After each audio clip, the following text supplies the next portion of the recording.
On the free Odyssey app, streaming live on YouTube at the Team 980, where you can see we are at District E once again at Gallery Place, just outside Capital One Arena, where in just a little bit the Hornets will visit the Washington Wizards in Game 2 for Washington in the NBA's in-season tournament. We obviously spend most of the day today previewing the Commanders and Seahawks. Will say, of course, District D having a block party here. Doors at 5:30, so you can come down, hang out. Last time the line started to pick up around 5:10, 5:15. So want to get in. There's some Wizards alumni that'll be here. There's a picture station. There's DJ. There's food. There's drinks. And I will also say, Anthony, who's stuck like a caged animal back in our DC studio. Actually, he's in the same seat he's always in. He's not. He's not a caged animal. He's a human being who just wishes he was here. But the food here is fantastic. I had a burger last time. A+. Are you really about to rub that in? Are you really about to remind me of this burger that you had last time? Yeah, I am. Because Not the the whole life I point is to deserve, get people man. to come, which That could too. include you because, Anthony, we do have to get started here rather quickly. All this fun off the top of telling people what's going on is great. However, we're on until 6:30 today because we got yeah. Maryland Hoops. I forgot all about that. So, by the way, is that your Essentials Fear of God sweatshirt? You got some good eyes. I Yes, do. sir. Well, Rachel has the exact same one and was wearing it earlier today. Oh, wow. You guys might even wear the same size, which is adorable. All right, so today, it's so sad that I'm gonna try to see if I can pull, with us being on the remote here, if I can pull Anthony up on the YouTube stream, but I'm gonna mess with that in the break. So we'll hopefully everyone who's watching on the YouTube stream will be able to see Anthony, not just hear him. Thankfully, I can see him though, as we talk about our keys to the game for Washington. Now, Anthony, you know by now, and much of the audience knows, I do a hit with Derek Forrest at DC News Now on Fridays, and I tape it about 2 o'clock, and we do something that airs around 11 p.m. On their sports talk show at night, and then we also actually tape. I get the special privilege of being on twice a week. You'll notice, oddly, I wear the same clothes every time. Or not every time every week, but like Friday and Saturday every time. But they do a segment Saturday nights with their 3 keys to the game, and I have to give 3 keys to Derek. And I said, Derek, today I'm going to do something different because I've only got 1 key. Of course, they've got to do multiple things right. But there is legitimately one thing that I would like to see this weekend. And if they do it, they being the Commanders, of course, I think they can win this football game. And frankly, I think they will win this football game. They cannot, more than usual, cannot give up explosive plays on defense. This Seahawks offense is boom or bust to an extreme. They have phenomenal playmakers. DK Metcalf, big play written all over him. Tyler Lockett's been wide open behind defenses somehow, some way for 7 years, 8 years, 9 years, 12, feels like 25 years in the NFL, however long he's been in the league. He's always open. Russell Wilson always finds him. Now, same thing. Russell's gone. Geno Smith, he's always open. Geno finds him. Obviously, Jackson Smith and Jigba, really talented rookie out of Ohio State. He can generate big plays in a bit of a different way. Great after catch, short area quickness guy. Shakes open, gets running, hard to catch. The running backs, all of them are good. They can all score. And then, if that wasn't enough, they've got a tight end in Noah Fant who runs a 4.4. Is he the league's best tight end? Not even close. Is he really fast and can he score from anywhere? Hell yeah, he can. So I think that if you're Washington, and oh, by the way, they also generate explosive plays in the run game, which you gave up a 64-yarder last week to Ramondre Stevenson. So if you are Washington, you have to find a way to prevent big plays. Because if you do, and you make the Seahawks earn it, they have not been able to do that this year. They are one of the worst teams in the league, 3rd worst, in fact, if I'm remembering my data and statistics correctly, my analytics, if you will, Anthony. They are converting just 32.5% on 3rd down. They are bad. So it's boom, we got the explosive plays, or bust, we are punting the football for Seattle. And if that is the case, you have got to prevent the big play. Now, here's the question, Anthony. Here's where I'm curious your opinion. And Logan and I talked about this on Take Command, and you'll hear Logan's opinion on it coming up at 4:30. There's two, like, they're going to do some of both, but, like, which do you major in, which do you minor in this week? Do you major in an approach that says our whole entire goal is to prevent big plays, so we are going to play ultra conservative, we're going to give up some stuff underneath, we're going to rally and tackle, we're going to make sure that nothing gets over the top? That's strategy one. Strategy two is we are going to be super aggressive with speeding Geno Smith up, getting the ball out of his hands, speeding up his clock, and making sure that he cannot sit back in the pocket and throw the ball downfield and just wait for stuff to happen. Like, wait for the coverage to break down, wait for routes to develop, wait for longer developing stuff. No. Let's make it so he's got to get the ball out now, and we don't think he can play with the consistency to do that. Which one do you major in? Which one do you minor in? So I think I major in the former because the latter, I think we've tried to, get pressure on opposing QBs before, and we really haven't gotten home when we've necessarily done that. So I think I would be more in favor of the conservative approach, coming up, tackling in space, and things of that nature. No, I agree with that. I think that you have to be who you are at your core. And, like, it's great that Belichick can shapeshift every week. And if this was a blitz-heavy team, I would say major in that. Like, if I'm the Giants and I'm facing Seattle, I am blitzing Geno out the high heavens because that's what I do. But that got very Barack Obama. That's what I do. I need the hand signal. Anyway, the point is, see, I try to do the impression and I fail at it. I do it on accident, and I'm like, that sounds familiar. The point is that if you're the Giants, there you go. I know what I'm doing, though, as opposed to not. The Giants are a team that blitzes a lot. It's who they are at their identity. At their core, as hard as it is for some people to admit, the Washington Commanders are a bend but don't break defense. So bend all day. Know that if you get them down in the red zone, like, that's going to be harder for them. Don't let the shots happen. So Percy Butler, you're going to be playing deep, bro. Like, you got to get 25 yards off the line of scrimmage. And the problem is it's tough because I think where Washington has been at their best this year is, like, cover two structures. But then you pull someone out of the box, and then, stopping the run becomes more difficult. So what you really need is, like, you need John Allen, Deron Payne to have massive games. Because if you can get home with 4, which some teams have against Seattle, and you can drop 7 into coverage, drop 8 into coverage in third and long situations if you want to, make sure there's not space, make sure no one gets over the top. I think you can win this game. Because I trust the Commanders at this point in their offensive development to score 24 points. They should have had it last week, and you got Sam just throwing the ball to nothing in the end zone, right? And the Patriots defense is actually all right. And the Seattle defense is pretty good too. But, like, I trust them to score, let's say, 17 to 24. If you let Seattle get big plays, they're scoring 30 on you. They're scoring 35 on you. If you limit them, I think that 24 is enough to win. And so that's going to be the question. Can you limit the big play? And how do they go about that? We'll see. I think you obviously can't, when I talk about major and minor, like, you need to do some majoring and you need to do some minoring. You can't do all just one thing. You have to pick your spots and then see where that goes from there.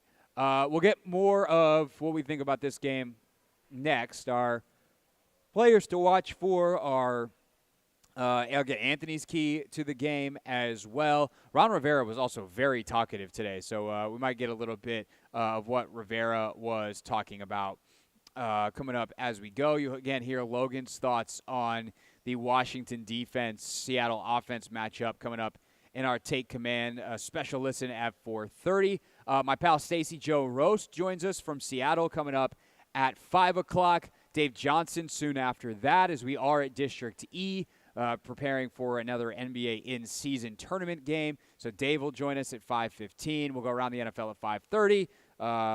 Pick six at 6. Then we're basically done with the show, Ant, because Maryland basketball is coming up at 6:30. But we are live on a Football Friday on the Team 980, driven by your local Honda dealer. Experience power, performance, and ruggedness with Honda. See your local Honda dealer. Be back in 3 minutes on the Hoffman Show on the Team 980, always live on the free Odyssey app and streaming live on YouTube. Hey, it's Logan Paulson. Craig Hoffman.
It's the Hoffman Show on the Team 980, always live as well on the free Odyssey app.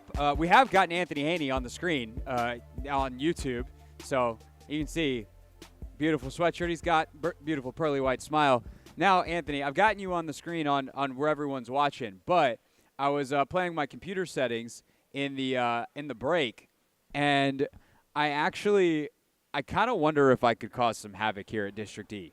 Because we are District E today, broadcasting live. The block party starts at 5:30, and they've got like this beautiful graphic up on the big screen that's in here. You've seen it. It was behind like Wes and or not Wes, behind Will and Michael and Leontis at the intro press conference. I'll send you a picture of it in the break. But the point is, there's something in this District E that is attached to an Apple TV. And I'm thinking it might be this thing over here. And so I'm wondering if I can extend my computer display to that, and could I just take over this giant screen at District E? I'm now saying this over a speaker, and no one has rushed the table yet to stop me. Although I think the people in charge are still preparing because the event doesn't start for another hour. But I'm tempted to cause trouble. I'm surprised you haven't already caused trouble. I mean, I at least want to try it. Yeah. I mean, I don't blame you, Craig. I think it's worth the shot, to be honest. Don't encourage. Were you trying to get me fired? No. You're supposed to be the brakes. I'm the gas on this show. But sometimes you got to encourage your counterpart. Sometimes. Okay, we're gonna get to Anthony's key to the game before I get in trouble. It doesn't hurt to inquire or ask. I mean, I don't think they're going to let me do it. I would love for them to let me do it. That would be very cool. At least until the block party starts. That would make your day. That would be awesome. I could watch myself on TV. What an egotistical maniac I am. Good gracious. It's a Football Friday on the Team 980. It's driven by your local Honda dealer. Experience power, performance, and ruggedness with Honda. See your local Honda dealer. All right, Anthony, I gave my key to the game. It's my one and only. Stop the explosive plays, and the Commanders have been terrible at that this year. Please, for the love of all things, Jack Del Rio and whatever. Bad. Do not do the big plays. What do you got though for a key to the game if we go a different direction? So you're looking at the defensive side of the ball. I'm looking at the offensive side of the ball because I think the offense is going to be a part of what turns this season around for us. We've seen it the last couple of weeks. And I'm going to say I think establishing the run game early and often is going to be the key to the game. If I look at, the game last week that the Seahawks played against the Ravens put up 298 rushing yards on just 40 attempts. That, I don't know. On just 40 attempts. I can't do the math for it. I know it's like 300 divided by 40 is 5 or 6, 7. I don't know. If you just use a device, it'll do it for you. Oh, yeah. 290. Also, typically, I don't know where you got your stats from, but they have a yards per carry typically next to it. Let me go look at that.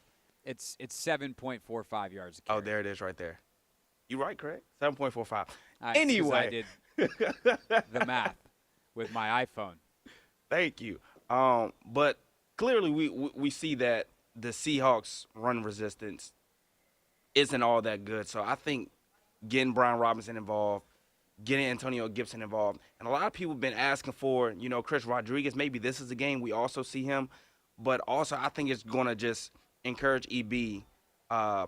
If the run game is working, don't be so quick to, go away from it. And I think last week also, B-Rob getting 18 carries. That was the most since the Week 2 game against the Denver Broncos. I think getting just more and more, runs in, I think will be beneficial for this game. So I hear you, but I think it's important to point out that last week was a bit out of an aberration. A bit, because they have given up the most run or their biggest rushing totals the last 3 weeks. Yeah. So Week 7 against Arizona, they gave up 5-1 a carry, 25 carries, 127 yards. Against the Browns, they gave up 155 yards, but that was on 40 carries, so that was 3.9 per. And then last week, how much of that is actually about Baltimore's offense and what Lamar Yeah. does and what those backs do and how their design is and their O-line. Like, they're as good at running in as anybody, and they average 7.3 a carry. But the rest of the season, like, they've been pretty stout against the run. Like, they're averaging – like, you can't really look at what they're averaging in terms of yards per carry now because you can't subtract that 7.3, and I don't have the data ability to go manipulate. Like, I don't have a database that I can go manipulate it in. Some other people can, what they were going into last week. But the rest of the games this season, like, they've given up less than 4 yards a carry. There's only been twice. Arizona a couple weeks ago, a game that they won, and then Baltimore last week where they've given up over 4 a carry. Nevertheless, anything like 4, even what the Commanders are averaging, 4.3. That said, I think the way you phrased it is obviously correct and smart. The way you phrased it is, hey, Eric Bieniemy, if this run game is working, please stick with it. And I am 1,000% with that. Like, you've absolutely got to stick with it if it's working. The problem is I don't trust them to even try it in the first place. And this gets back to kind of this age-old question of what is the Commander's identity? If it's as pure pass as it seems it is, do you want them to run the ball because we know running the ball is smart and good? Or do we not want them not to worry about the run because that's not who they are and you don't want them to do a lot of something that's not in their identity? I tend to think that running the ball should be a slightly bigger part of their identity. As we talked about yesterday, they are running the ball 32.5% of the time on early downs. That is crazy low, like anemic level low. That is, like, let's get it to 38. Yeah. Like, a lot of teams are going to be in the 40s, right? They're worse than league. I don't have the numbers in front of me of who's next and how close it is, but that is the lowest number in the league per Nikki Javala's article yesterday in the Washington Post. Her number is courtesy of True Media. Like, get it to 38. Right? Just a little bit more balance. And I think the last 2 weeks they've been a little bit better. But I think the most important thing when it comes to running the football, and we've talked about this a lot on the show, is it's not so much running it. It's the threat of running it. And this is where the Commanders are surviving. They're averaging 4.3 a carry on the season. That's a good number. And so if you can keep that and make the defenses play it straight, where it's like, hey, if you sell out, pass rush, coverage, whatever, we can get easy runs. If you want to play funky fronts and take blockers out of their gaps, like, we'll just run it and take a free 10 yards, fine. You have to establish that. That's establishing the run is establishing a willingness to run, establishing that it's going to be effective enough that the defense is like, we don't want that to happen. And that's where I think you're 100% dead on. And it is going to be a challenge, though, because Seattle's defense is a lot better than what they look like against Baltimore, which is something Baltimore's done to multiple teams at this point. Yeah, but quick question. Would you rather – I mean, it's worked. Sam, dropping back, our receivers getting open quick, him getting the ball out, he's learned from it. I'm just more so looking at the secondary and what's all back there. Tariq Woolen, the Witherspoons, you still got Diggs, you still got Bobby Wagner. Well, I think that's also where you get into the extension of the running game stuff, right? Like, running the football doesn't have to be a handoff. And I don't mean it that, hey, you can pitch it. Cool, toss, sweep. Good job. Thanks for teaching us something. It's what they consider the running game extension. And Ron talked about it on Wednesday, and it's a big Andy Reid philosophy of your screen game, your quick slants, your quick three-step drop games, which sometimes is, those slants. Sometimes it's your tight ends and your slot receivers going quick over the ball, 5-yard, stop routes. Those are three-step drop, ball is out, and it's basically predetermined. Like, that's not true drop-back passing. And so can you find ways to make it so that there aren't pass rush opportunities and, I would say prime interception or turnover opportunities for Seattle's defense? I think that's smart. Is it true handoffs? Maybe. Or, run plays? Maybe. But that doesn't seem to be who they are, for better or for worse. And there's been some of both this year. It's the Hoffman Show. We're on the Team 980. We're always live as well on the free Odyssey app. The Seattle offense, I mean, they also might be passing it. Game flow is going to be huge this weekend. The Seattle offense, super potent. Is Washington going to have to just, throw it all over the lot because they feel like they need to score? That is what we talked about on Take Command, and you will hear that conversation between Logan Paulson and I next. It's the Hoffman Show on a Football Friday here on the Team 980 and always live on the free Odyssey app.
It's the Hoffman Show on the Team 980, always live as well on the free Odyssey app. My pal Stacy Joe Roast joins us from 710 ESPN up in Seattle in just a little bit. She joins us for Not My Beat, get the Seattle side of what's going on ahead of Washington visiting this weekend. But right now, time for Logan Paulson's thoughts, and specifically on Take Command, we got into the Seattle offense. It is a very, very talented group that obviously did not perform very well last week against Baltimore, but they're turnover prone, they're big play prone, they're a big boomer bust operation. So what does Logan see when he sees them on tape, and how should Jack Del Rio approach trying to hold them in check this weekend? That's the discussion. Here it is. Take Command Friday on the Hoffman Show. Take Command podcast from Odyssey Sports. All right, time for the Commanders' defense and what it can do against the Seahawks offense. Of course, we'll be talking about all of it after the game and see how it went. Here's the preview. That'll be the post view, if you will, on YouTube, probably around 9 o'clock-ish, about 90 minutes after the game ends. Be a late one on Sunday with the 4:25 kickoff, but we'll be on YouTube for the instant reaction show. Of course, that pod will also be in your audio feeds Monday morning. But if you subscribe right now, especially if you're watching this right now on 106.7 The Fans YouTube page, the subscribe button, it's literally right there. Just go ahead and click it. You get a little alert saying that we're live, and you can come watch us when we record that / live stream it on Sunday night. But the Commanders defense, I think this is going to be a fun week for them in terms of a challenge. Like, you've got a high variance type of offense. Before we started recording this, Logan, I was watching our guy Colt McCoy's show Scheme. Yep. Shane Waldron does a phenomenal job as the OC. They give Geno a lot of information pre-snap. They use a lot of motion. They've got some funky formations. What do you like about this offense when you see it on tape, and how do you think the Commanders match up with it? Yeah, I mean, I think it falls in the, obviously Shane Waldron is a guy that is very much a part of the Shanahan tree. He comes from by way of Sean McVay. And so there's a lot of crossover there. Like, their keeper game, their boot game is very strong. They run the outside zone very well. They utilize play action quite a bit. And I think they do a really good job finding explosive plays. I don't remember the exact statistic, but I think they're 8th in explosive passes. They're 10th in explosive runs in the NFL, and they don't have a lot of play volume, which is another reason. Like, so they're even though they're 10th or they're 8th, in explosive passes, their percentage is much, much higher. And I think the thing that sticks out to me is, like, they do a lot of good stuff and they find these explosive plays and they find these explosive opportunities, but they're a disaster on third down. I think they're the 29th team in the NFL in terms of third down percentage. They're like 31.7%, something crazy like that. So they do it unless they get an explosive play, the offense kind of withers. And so I think Shane and the offense there, they do a great job of finding ways to get their explosive playmakers touches. And there's a lot of them, man. DK, obviously, I'm a little surprised at how they're utilizing him at the moment. They're kind of very vertical based route tree. A couple of years ago, he was having a lot of success kind of with crossing routes, kind of that mid to deep level crosser where you're like in that 15-yard range where you catch the ball moving and you just take it for touchdowns. Not so much of that anymore. Tyler Lockett is, to me, one of the most underrated receivers in the NFL. Jackson Smith-Njigba is the first-round pick out of Ohio State, and you see his smoothness, his athleticism. Jake Bobo is a guy, they undrafted free agent out of UCLA, who's been very productive for them at points this year. So they have these explosive playmakers. Then they have the running backs too, are outstanding football players. Walker the third, awesome. Zach Charbonnet from UCLA. The tight end, Noah Fant, is he's a 4.4 guy coming out of Iowa. So they have all these explosive playmakers at every position. And they do a good job of getting them the football. And those guys do great stuff after the catch. And that gives me probably the biggest level of consternation is I don't really give a damn how you are on third down if you're good at finding explosive plays, because this team, the Commanders, have had a hard time stopping explosive plays. Through like some of those plays that you saw last week against New England were fine. But this week with these explosive playmakers, they will not be fine. And that'll be 21 points. And so the score will be 28 or 30 just off of those 5 explosive plays that New England missed and that this team will hit. So I think the one level of solace that I do take in watching them is their offensive line is extremely banged up. They're on Stone Forsythe is their swing tackle. He's been starting the last couple of games. He's hurt. He's banged up. He's been playing, but he's their swing guy. He's like their Cornelius Lucas. So he probably shouldn't be starting. Cross has had a regression from last year in terms of pass protection efficiency. I think they're banged up at the guard spots. They've kind of had 3 or 4 guys playing in there. They've played fine, but again, when you're getting young guys, rookies in there, guys with very limited playing experience, they're good football players, but they're obviously not on the same page with a lot of stuff. Watching the Cincinnati game, they did a great job, the Seattle offense, of getting down into the red zone, and then they'd give up 2 sacks, and then they'd have to kick a field goal. They probably should have won that game based on red zone trips, but they just gave up a ton of sacks, and they weren't very efficient in the red zone. So I think that's kind of what you see with them. They've got this tremendous firepower. They're a powder keg of an offense, but because of some of the protection issues, because of the inefficiency on third down, which is weird to me because you've got good third down players. So I think that's more of a scheme thing. It'd be interesting to talk to Colt about that after he did his breakdown. But that to me is the difference. Is they're not good at sustaining drives, but they are good at finding big chunk plays. And the other thing that's incredibly important in terms of this analysis is Geno Smith has been turning the football over at a much higher rate than he was last year. So like you look at the Baltimore game, for example, look at any game this year, really, in the last probably 4 games, they should have won decisively, but he's throwing 2 picks. He's got a fumble. He's got a fumble and that they lose and an interception in the red zone. And that's something that, again, in addition to the third down inefficiency, if you can maximize those turnovers when he throws you the football, catch that son of a gun, because they've let teams stay in games that had no business being in games. Arizona being a prime example. Yeah. Geno on the year, 9 touchdowns, 7 interceptions, which is kind of crazy because Sam's got 9, but I guess the Buffalo game really yaks that up. Well, how many fumbles? He also has a ton of fumbles too. Yeah, I'm trying to find that number right now. That's a hard number to find just on the old Google machine, because Google goes, "What are you talking about?" Yeah, it says he's only got 1 and he's lost it, but he had 2 against Baltimore. Right, so I don't know what. Maybe that's as a runner. Because it'd be like a sack fumble thing. I gotcha. Yeah, I can't. I don't have a fumble stat on ESPN.com that I can easily find. So, and I know that number's not right, the 1, but yeah.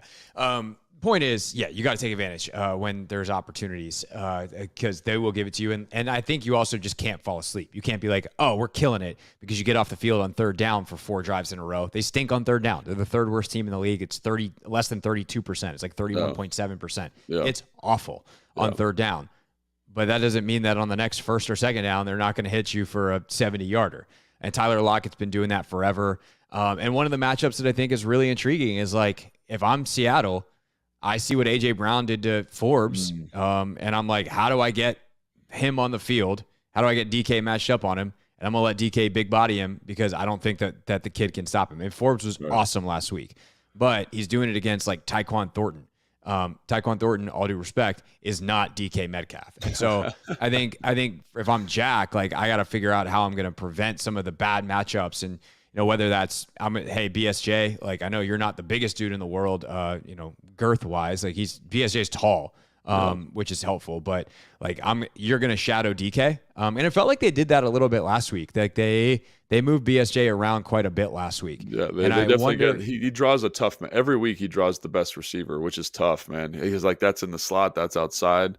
But yeah, man, he's got I don't want to be him if I'm being honest, because he has tough coverage matchups for sure. He does, but, like, someone's got to do it, and he's probably their best. I mean, Kendall, like, could you put Kendall on DK? Maybe, so and maybe that'd be something I was talking about with Fred. Like, who do you want where? And obviously Fred was like, I want St. Juste on Metcalf, but Tana was like, I'd prefer Kendall, because Kendall's got a good feel for kind of route depths, and DK, when you watch him, obviously is a freak, but he's not the most nuanced route runner. He's kind of like A.J. Brown in that way. He's a little stiff, doesn't separate great. And so let Kendall kind of match that up, use his brain to kind of position and get. Then the problem is who's going to match up with Lockett, because Lockett is kind of the opposite. He's an excellent route runner, great short area quickness, and I actually think Forbes kind of like, my concern with Forbes is the bigger receiver. And if you're going to throw balls deep, like, obviously, can Forbes bite on a double move? For sure. And that route running savvy, there's a risk there. But his makeup speed and like, if you're going to high point the football and make a play on it, Tyler Lockett's not the biggest dude. Yeah, no, I think that's right. And then I think the other one is like Jackson Smith and Jigba, because, like, who do you put on him? Like, do you put Danny Johnson in and let St. Juste play outside? Is this, is he the nickel this week and Forbes doesn't play that much? Or is it Forbes on Lockett? And then the problem is does BFJ need to play the slot? And I think you'd kind of be wasting him there in terms of matchup. So it'll be interesting to see how they handle that. I mean, that's what they did last week, though. Like, BSJ was in the slot decent amount. A lot. Well, that way their best receiver was in the slot, against what was his, Douglas or whatever his name was. Yeah. Number 81. So I think, but to your point, like, their best, I think Jackson Smith and Jig was a good player, but to me, their best receivers are outside. So I'm going to put I want St. Juste on one of those guys. And does that mean, and Fuller's going to be on the field. So who plays the slot? Is it Danny Johnson? He's the backup. Nick. That's kind of what I'm saying is, how do you allocate those resources? And if you think Fuller can do it, are you okay with putting BSJ on Jackson Smith and Jigba, a guy that is, to me, like their third option? Right. I think that's a great question, and a interesting thing that Jackson have to figure out. But also, to me, like, let's say they go with that route, I would be like, Emmanuel, even when it's zone, you line up over Lockett. Like, because I don't want those cover 3 situations where you wind up essentially in man coverage one-on-one down the field on DK Metcalf. Like, because that's been the problem, right? Like, if Emmanuel's playing on the right side, you just put DK over there in a situation where you think they're going to play cover 3, and it turns into man-to-man out there, like on a vertical route. And that's been some of the issues. It's like sometimes it's cover one and it truly is man-to-man, but sometimes like it's a cover 3 look and you're just screwed. So like, how do you make sure that you genuinely keep Forbes away from DK, or do you just say like, it's the NFL, we're gonna have to live with this and hope for better results this time? He played great last week. Maybe his confidence is better. If it was me, I would find ways to because I don't want to just play a bunch of man coverage. Like that's obviously one way around it is to be like, yeah, we'll man up and just everybody follow their guy wherever they go. But I don't think this. I don't think this team is well suited for that. So I would find ways to make sure that Forbes is not dealing with DK literally as often as possible. Yeah, and I think the other thing that's going to be interesting is how do you handle the big nickel situation? And this is obviously. Khalid Hudson's been playing a little bit of the big nickel, and it's allowed Cam to play a little bit more of the post. But this week with Noah Fant, do you want him down the box? And who are you two young? Then you have the 2 young safeties back there. There's a lot of stuff that this offense presents in terms of stopping, in terms of personnel. And I think to your point, like if I'm Jack, I'm trying to go a little bit more conservative here from a coverage structure standpoint. I really want them to try and drive the length of the field, because they've shown that they just are not consistent enough at that to do it. I don't care if that percentage jumps up a little bit, if they're in that 40% range, but what I really don't want is explosive plays. And it's one of our favorite statistics, but we get those explosive plays, the likelihood of scoring goes from 5% to 55% or whatever it is. So that's kind of how they've lived through the first couple of weeks of the NFL season. So I'm going to be like, hey, let's get like deep cover 2. And then the problem there is, you don't have Cody Barton anymore, who's been pretty good as a Tampa 2 player in terms of feeling out where to match and how to do stuff. So do you feel comfortable with Jamin doing that? You're also lighter in the box. Because that's the other solution is like, okay, well, how do you eliminate the cover 3 situations? You don't play cover 3. You play a bunch of cover 2. Okay, well, then you got a too high look and the box is a little bit lighter every snap. Yeah. So that's not exactly ideal either. It's tough. And I think, like to your point, they've got those 2 young running backs are excellent. And their offensive line, while not great, they've got some big hosses in there, man. Guys that are explosive and like people moving style of offensive linemen. Very, very unique to Seattle. They always seem to find guys like that. So they can run versus light boxes and kind of move people off the spot in a way that is very unique to them. It's not always the prettiest. It's like kind of messy. Combinations aren't always clean. But gosh, they got some big hosses in there that can move people off the football. So you have to negotiate that. And that's one of the problems about playing an offense with explosive pieces is you got, well, I think we listed off 1, 2, 3, 4, 5. It's like 6 people that are explosive playmakers. How do we allocate resources to cover these guys? And that's not even getting to like some of the technical stuff they do. Like from a keeper standpoint, like those things put defensive ends in blenders. They make it hard for the linebackers. And you've got fast guys running to spots. It's going to be a challenge this week. But I think if I'm Jack, I would err towards being a little bit more conservative, keep everything in front of you. Tell Percy to get back. Don't let that post over the top get you this week. We can't miss it the first time like we did against Atlanta. We can't miss it like we did against New England. Let's get back in coverage there and be smart and play a conservative brand of football. And I know that's not the sexiest thing of all time, but I want Seattle to show me that Geno Smith can go the length of the field on an 11-play drive and not turn the football over and not go 3 and out. So I think that's what I would do. I mean, the other alternative is kind of swinging all the way the other way. And maybe they'll probably do a little bit of both. I would say probably lean more towards what you just said, right? But if you blitz him hard, you get the ball out quickly because he's got to get the ball out quickly. You obviously risk then the catch and run explosive play. But can you make Geno make decisions quicker than he wants to, and will he throw you one? Like I do think in select situations you should probably do some of that. And then I think the pass rush is going to be an interesting thing this week too.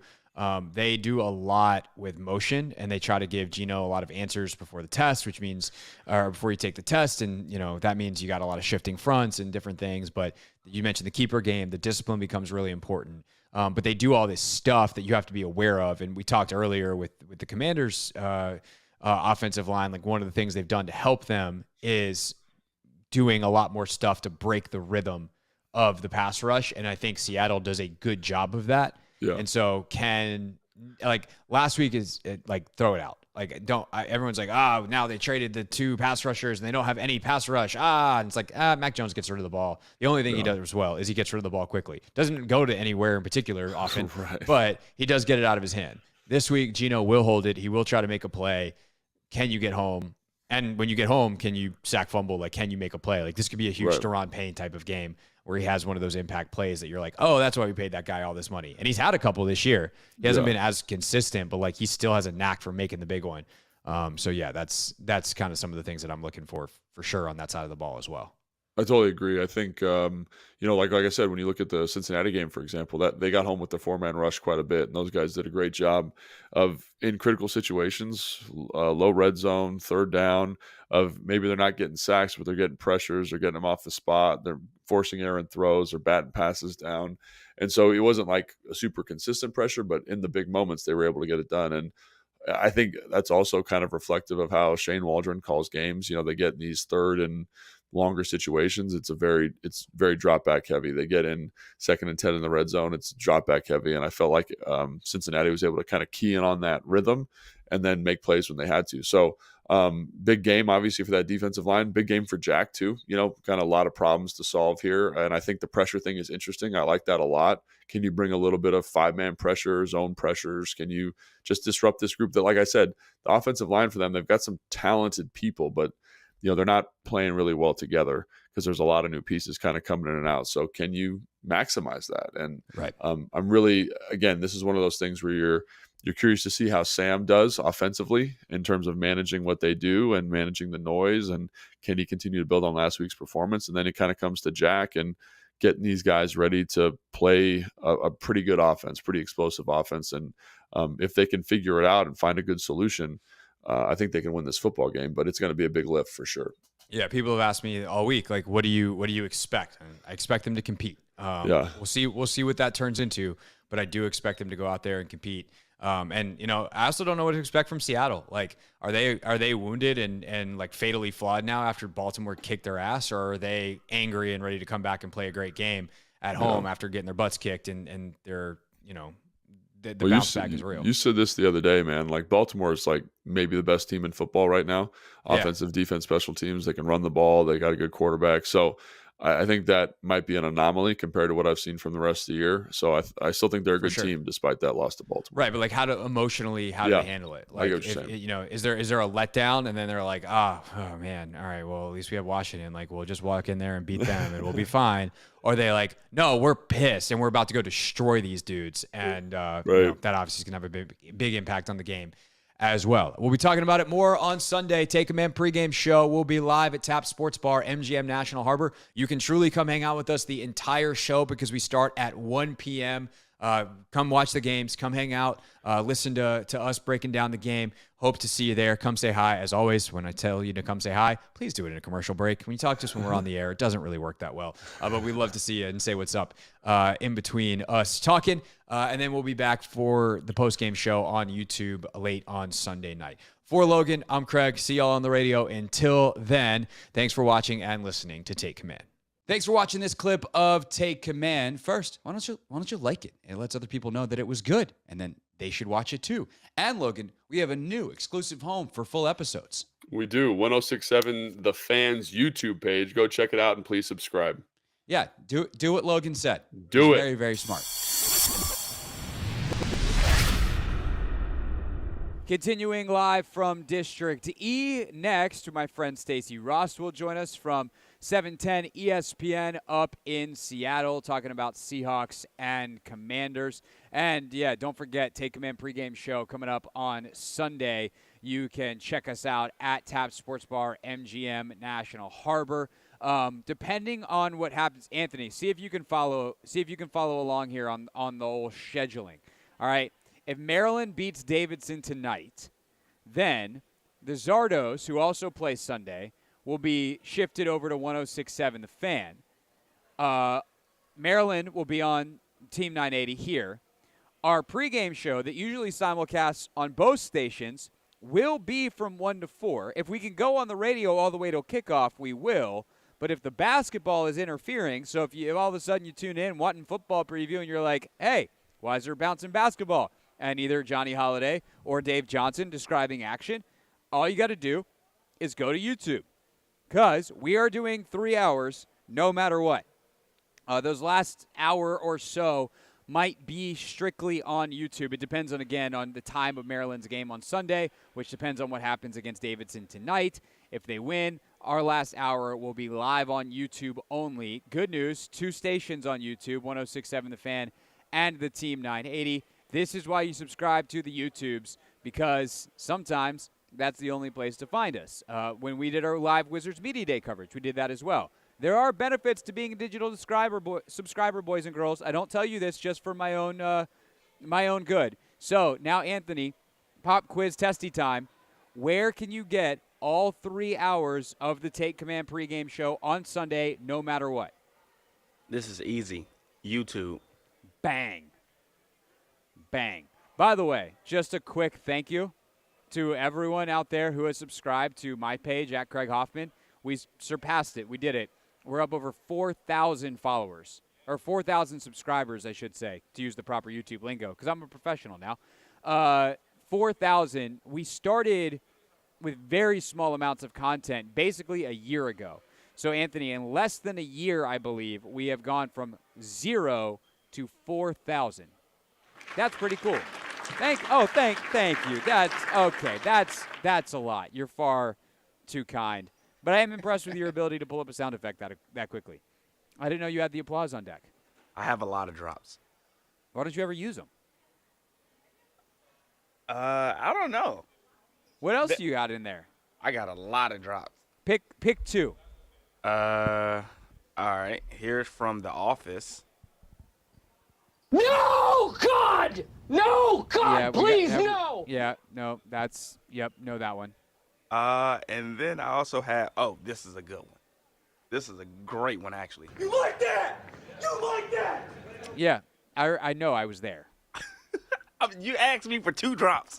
That's true. Do you have drunk Draymond yet? That's all I care about. Oh, no! All right, well, here's what we're going to do. We're going to take a quick break. Anthony's going to go find drunk Draymond for us so that we have it starting next week on my board of drops. And then he's going to call Stacey Rost up at 710 ESPN in Seattle. She's going to pick up the phone and talk Seahawks Commanders with us. That's next on The Hoffman Show on the Team 980 and always live on the free Odyssey app.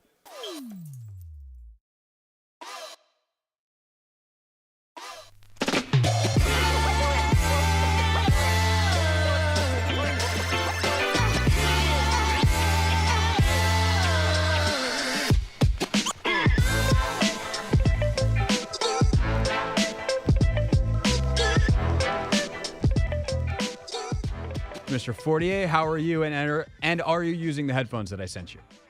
I am using the headphones that you sent me, so I'll not be pulled over. And I got to tell you, man, seeing the craziness coming out of Chicago today with the Justin Fields comment, with the DC abruptly resigning, it's just like giving me flashbacks to what this team used to be like. And I'm like, wow, I'm talking about football in a stadium? That feels odd. Right. One, God, this call quality is just exceptional. So just, I got to say, I'm going to send you a clip later just so you can hear how clear you are. 2, we actually, so earlier in the show, we did a segment called This, That, and the Other Thing, and we wound up putting the Bears stuff in that.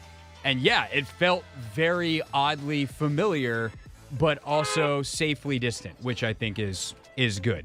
All right, we got a lot to get to and not a lot of time. So first, let's... Yes. James Smith-Williams just pulled up and honked at me. I'm on the radio with Craig Hoffman right now. Do you want to say something? What's up, James? How you doing, man? What's up, James? Although you probably can't hear it because this is just in Sam's I'll put him on headphones. Quick. Craig, how you doing, man? I'm good. Feeling good. Just talking to Sam. Last time we did a hit with Sam, he put Matt Paris and Ben Standing on, so this is an upgrade. Way better. Yeah, way better. Yeah. Definitely an upgrade. All right, let's make sure nobody gets in trouble here. All right, James, drive home safely. Thank you. You have a good one. All right, goodbye. James Smith-Williams, everybody.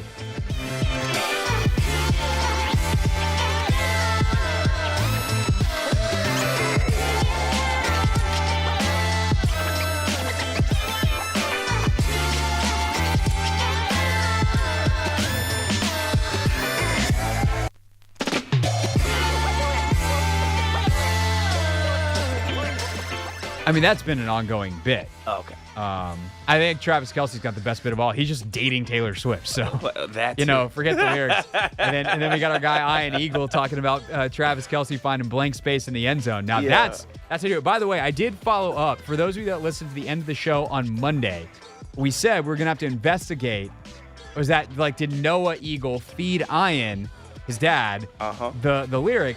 I texted Ian. I was like, we might have to have you on the show to do this. And he's like, there's nothing to investigate. I'm just a Swiftie. Ooh, okay. And I was like, oh, well, there goes the segment idea, Ian. Did you see Jason Kelsey confirm the rumors, though? Yes, he kind of did on WIP today, which is very silly. Jason, your podcast is very good and very successful. If you're going to confirm the biggest rumor in the celebrity world, Exactly. don't do it on, do it on a radio show, obviously. Don't do it on a radio show. Do it on your own podcast, you moron. I'm just kidding, Jason. You're definitely not a moron. Jason Kelsey, not a moron. It was just not the, why am I doing, let's keep going with the comments.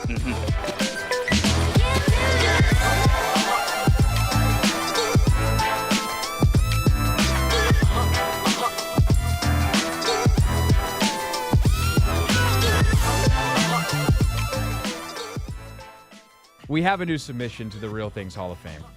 The F-35 is a fighter jet that the military has. It is very expensive. Very expensive. The F-35 program costs the U.S. government / the military over $1 trillion. Like, this is one of the most expensive things in the U.S. government's budget is the program that makes these planes. Each one is incredibly valuable and expensive. And something happened during a training mission, but this jet leaves, they go on a training mission, and it's in stealth mode, apparently, and the pilot has to eject.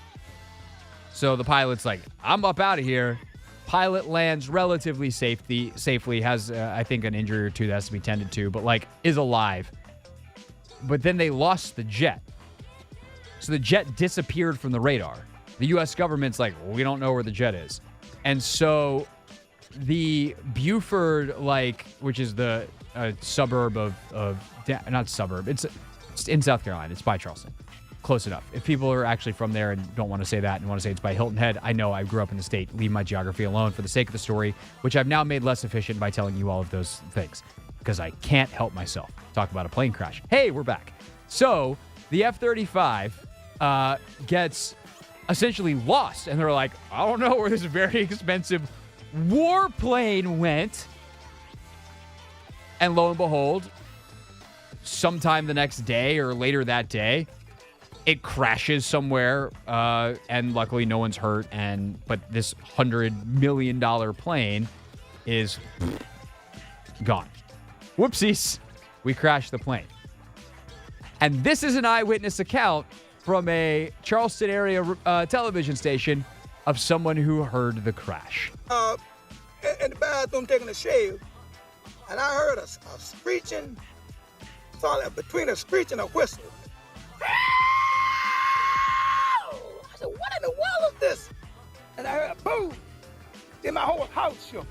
White says he didn't realize it was a plane at the time, so he didn't call anybody. The first thought came to me, I said, what's it, a meteorite coming out of space or something?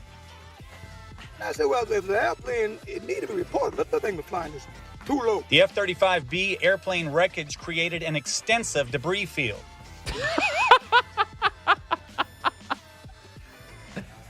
That voice, we gotta get a drop for the voice because it might be better than Steph Curry's. I was gonna say, I feel like we have to do a comparison. Can I pull this off with? Yeah, okay. So I had to compare or see if I had enough channels on the board to do this. But we got Steph Curry here. We got Charlie Brown here. And we got our mans here. His is better, though. I think his is the best one. His is definitely, it's not quite Charlie Brown. It's definitely close to Steph Curry, though. Yes.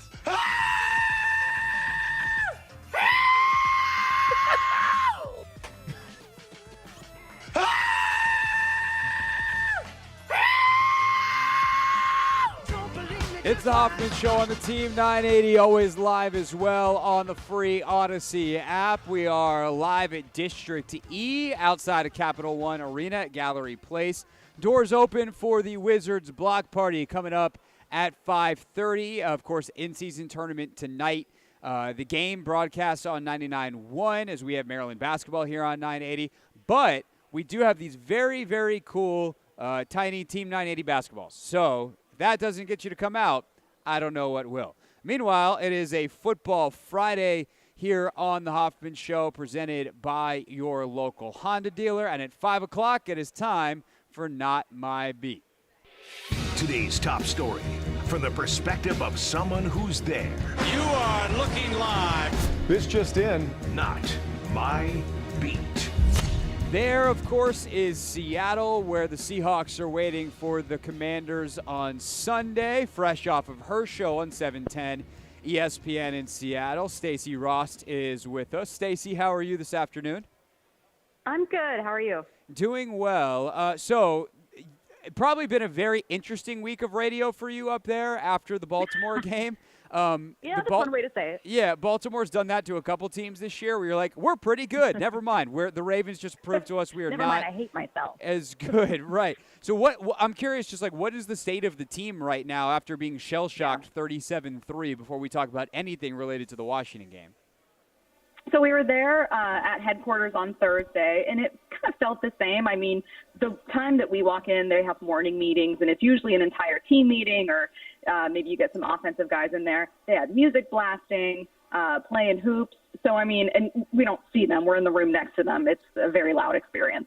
So it was just kind of a regular Thursday, and I think that that's exactly the way Pete Carroll runs this culture, right? I mean, they have the best record in the NFL after losses since 2012. Because of that consistency there. So I can guarantee you that they have Tell the Truth Monday, and then they kind of flush it, and they go, okay, we're done looking over this tape. We're looking ahead. So I've covered, like, really bad losses before, including a couple to Washington here in Seattle, and I always think the same thing. Like, how are they going to bounce back after this? That was a really awkward locker room.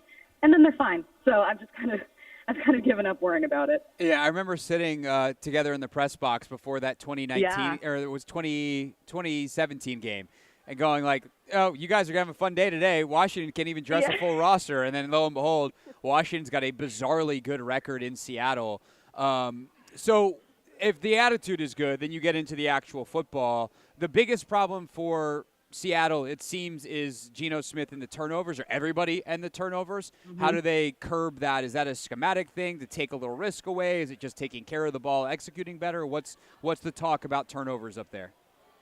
So I don't think it's necessarily a schematic thing, although I think that part of the problem against Baltimore was schematic, and I'll credit my co-host Michael Bumpus for pointing this out. He's an offensive coordinator and a former wide receiver, so he always looks at it from a wide receiver's lens, and he was like, look, they aren't making enough in-game adjustments. I would imagine that they see the same thing on tape that we do, and we'll see if Shane Waldron provides a few more hot routes or just kind of like options for Geno to dump off the ball behind a banged-up offensive line. I think that they're an offense that would like to do a little more play action, get some explosive plays going, and the offensive line just wasn't able to hold up enough for that against Baltimore. But the big issues have been miscommunication, and I think Geno just kind of making some mistakes, plain and simple. It's, some of these are on Geno. He's got 2 in the red zone, 6 interceptions total over 4 games, but you look back at Baltimore, I mean, that interception targeting Tyler Lockett wasn't on Geno. It's on Geno in that, like, everything kind of comes back to the quarterback and head coach, but it was a missed audible that just didn't make it down the line to Tyler. So that's a moment where you watch it as a fan and you think, oh, my God, I'm so tired of this guy making mistakes. And then you look back at the tape, you hear from coaches, and you go, oh, okay, like, none of them are panicking. Interesting. Stacey Ross with us, host up in Seattle, 710 ESPN, also covering the team on the beat. So you can read her work. SeattleSports.com, right? I have that website correctly off the top of my head. Yeah. Excellent. Go, Craig. So proud of you. Brain still functioning on a Friday. You love to see it. So you mentioned the offensive line's banged up. And as of pre-trade deadline, going into every single week, the talk was always about this Commanders D-line and the 4 first-rounders and all of that. Now with Young and Sweat traded, they're not quite as daunting from a talent standpoint, but a lot of folks here think like they actually might be better because of some discipline and such. But obviously you've got Allen and Payne inside, still uber talented. What is the concern level in terms of what Washington brings defensively against that banged-up Seattle offensive line? I mean, I think that there is some, obviously, because we just saw the offensive line get absolutely worked by Baltimore. But without being, overly disrespectful to fans, which obviously I would never intend to do, I do think some Seahawks fans see it as a bounce-back game. And, unfortunately, I think that that's just kind of where Washington has been at times with their record. And, guys, I say this knowing that Washington has, kind of kicked the Seahawks' butt in Seattle. So, look, I get it. I know that if you're a Commanders fan, you're listening going, how dare they? But, I think that that's kind of what Seattle fans are hoping for, too. They just lost 37-3 to the Ravens. They're looking at Washington going, thank God this isn't the 49ers who are looking to avoid a 4-game losing streak. We might have a chance here.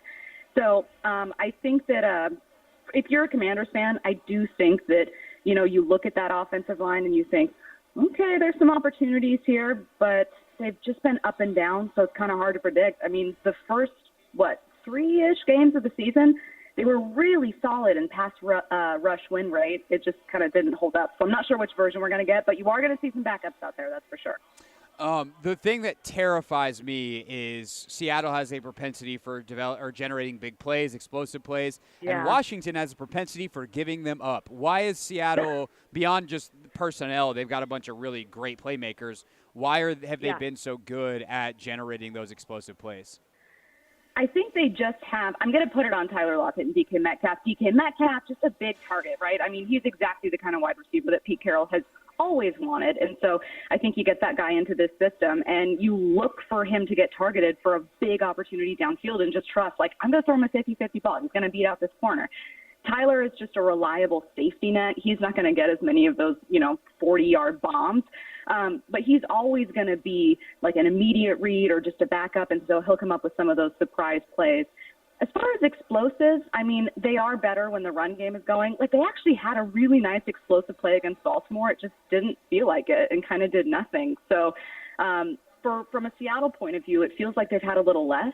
Maybe that's good news for you guys, but we'll see if they can try to open it up this weekend. So the other side of the ball, one of the things that I'm curious about is how Sam Howell handles the noise. He's played in big atmospheres in the ACC, but it's different when you get hand signals from the sideline for your play calls versus it's in your helmet. And we all know how notorious the sound is up there. When you've seen young quarterbacks make their first trip up to Seattle, especially, let's say, first half or so of their, in Sam's case, it's his second year, but his first year starting. Yep. How big of a factor does that noise become for communication and actually executing? I mean, it's definitely a factor. I'm totally blanking on the game because it was just this year, so shame on me. I want to say Andy Dalton, who was not a young quarterback by any means, but it was a first start filling in for Young.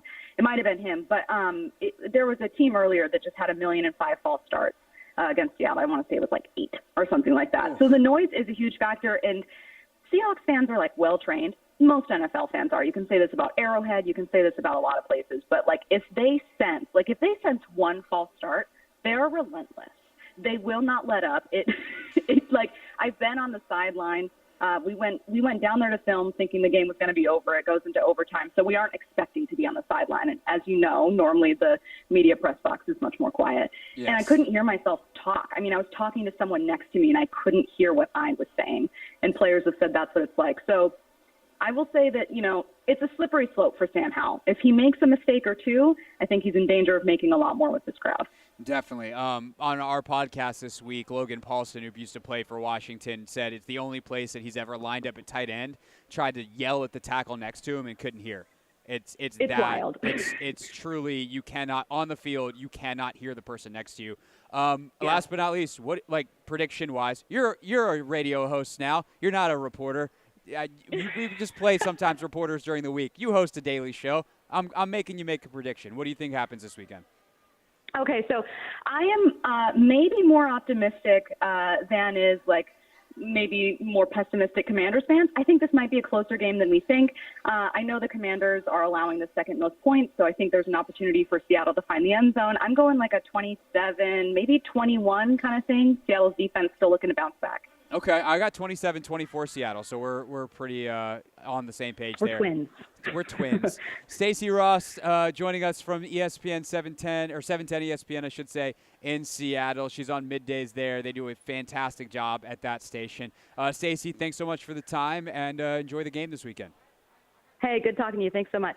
All right, that is Stacey Ross with us, everybody, here on the Hoffman Show. When we get back, Dave Johnson joins us on a Wizards game day. We're live at District E on a Football Friday presented by your local Honda dealer. Experience power, performance, and ruggedness with Honda. See your local Honda dealer today. Kevin Sheehan breaks down the...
It's the Hoffman Show on the Team 980. We are always live as well on the free Odyssey app. Around the NFL coming up at 5:30, but it is also a Wizards game day, and we're live at District E, where the line is starting to back up here for the Wizards block party. Doors open in just over 10 minutes. Doors opening over at Capital One Arena soon as well, which is where we find our good friend Dave Johnson. Anthony, please hit the fancy button. Time to get the radio party started. Blocked by Bilal Coulibaly. Oh, boy, did he stuff him. Left wing pull, it's there. Oh, that's a pool party. Near the basket, slam right in. And the steal and the slam. You better go off. Intercepted by Kispert. Kispert now, foul line. Oh, slam. Ooh, that'll jar your preserves. It's time for Dave Johnson on a Wizards game day. Kuzma for three. Oh, it's there. It's there. Big shot. On the Hoffman Show.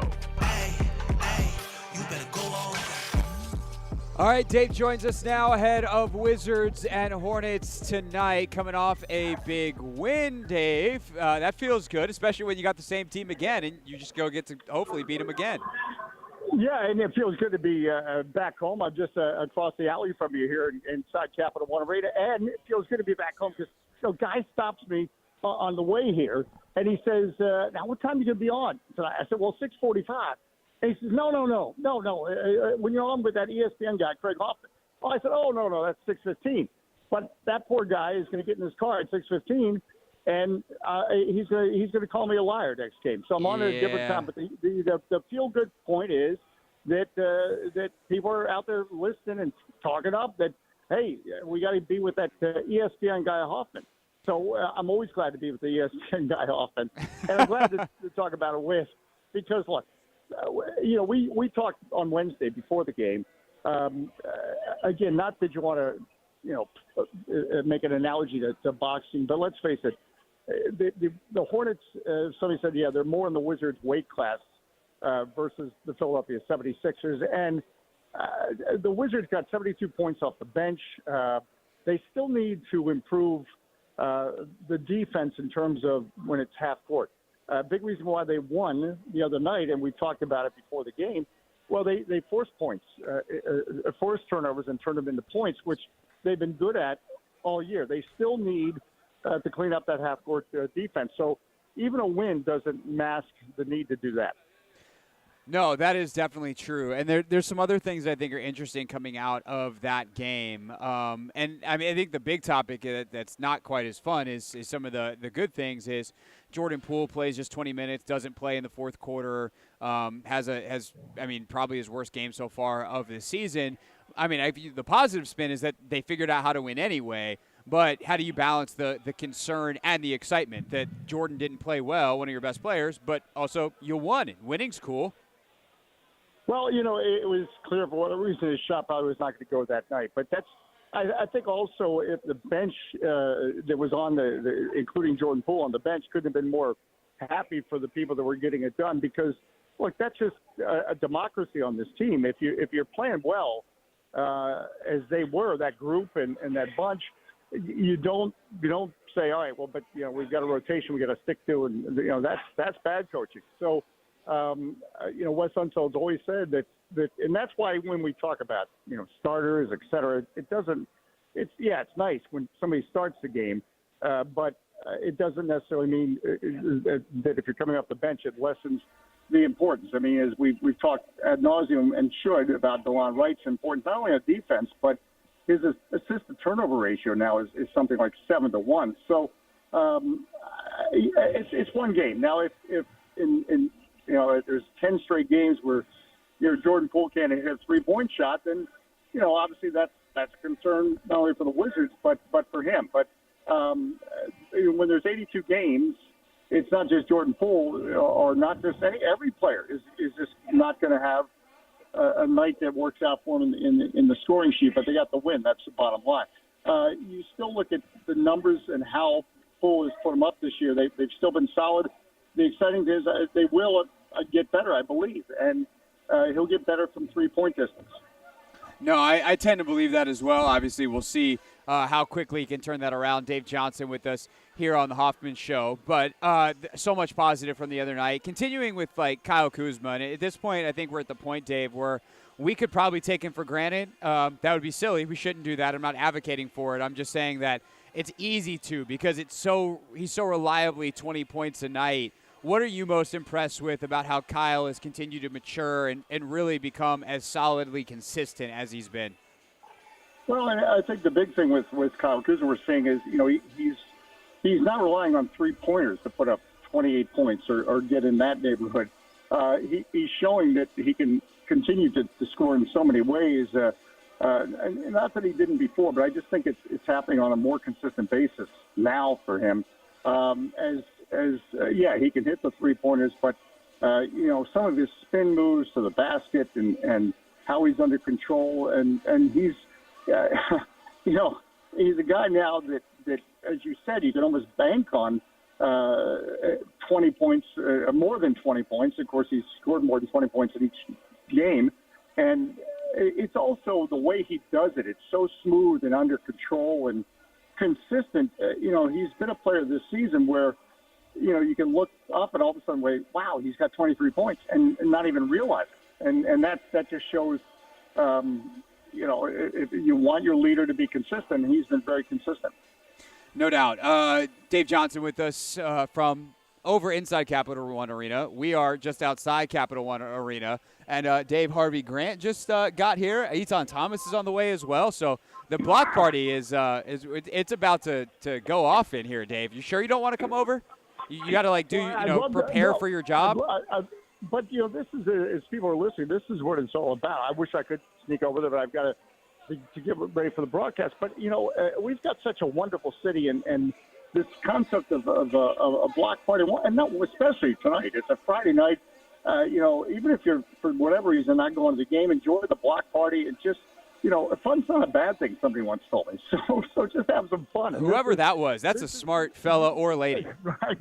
I know. Write that down. Write that down. And again, we're tonight we're wearing the City Edition uniforms and the City Edition court, and I've got to believe we're the most unique City Edition uniforms and concept in the NBA. Is again we're celebrating boundary stones, which no other city had their outline of their city boundaries made up of boundary stones when Maryland and Virginia had to give land to form what we know as the District of Columbia. So it's a night to celebrate D.C. as well, and we're a special city in so many ways, and this is just another way.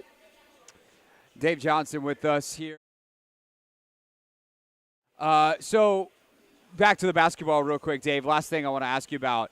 What did you notice from Bilal the other night? Because statistically, he doesn't fill up the stat sheet at all. He's only got 6 points on the night, but he's part of the unit that really wins the game for Washington. He's like a plus 23, I think. What did you see from him in his 30 minutes that was so valuable to the team and why they were able to ultimately beat the Hornets? What people just need to know about Bilal Coulibaly through 7 games, he's playing well. Don't bother to look at the numbers. They're not running plays for Bilal Coulibaly and that type of thing. He's letting the game, the old cliche, come to him. In other words, he's not forcing anything. But he's playing well. So maybe that stat you just shared is the most impressive thing. When he's on the floor, things are going well for the Wizards. He's got a nose for the ball. He uses his athleticism and his length to help him on defense. But also, like no other rookie I've ever seen in the NBA, his expression doesn't change, whether he just made a three or just missed a shot badly. In other words, he is defining even keel, and I think that his mentality is also going to help his growth in the NBA, and I have to believe that's from the fact, again, we talk about players that are in that situation, even though he's 19 years old, when I say that situation playing in Europe, where you're playing against men to begin with. So you're not going to get your emotions out of whack, otherwise you're going to get your block knocked off. So he's very businesslike, and he's just playing well. And that's really, if somebody, I don't even know what his average points per game is, but don't judge it on that right now. We're talking about a 19-year-old 7 games into his NBA career, but judge it on the stat that you just shared. Sometimes we don't know what to make of the plus-minus stat, but it does pass the eye test. When he is on the floor, he has been part of a unit that makes a difference because they get after it on defense. And, again, he can calmly make a 3-point shot or he can drive to the basket, but he's not going to force things. And that's what I'm also noticing from him. It's not like, all right, he gets the ball, I better do something. Some of his passing has been, underrated in terms of our it can go unnoticed, where he could easily taken that shot, but he realizes somebody else has a better shot.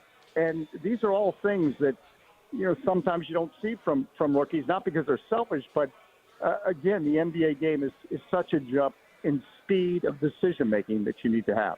No doubt. That's very well put. That's why the man's been doing this for as long as he has. Very, very smart. Dave Johnson, you can listen to him tonight. The pregame starts at 6:45. It's on Bloomberg 99.1 tonight with the Maryland game here on the Team 980. But our pleasure to always welcome Dave on a Wizards game day. And, Dave, I'll try to swing by again and say hello at some point during the night. Look forward to that. And, again, what a great basketball night.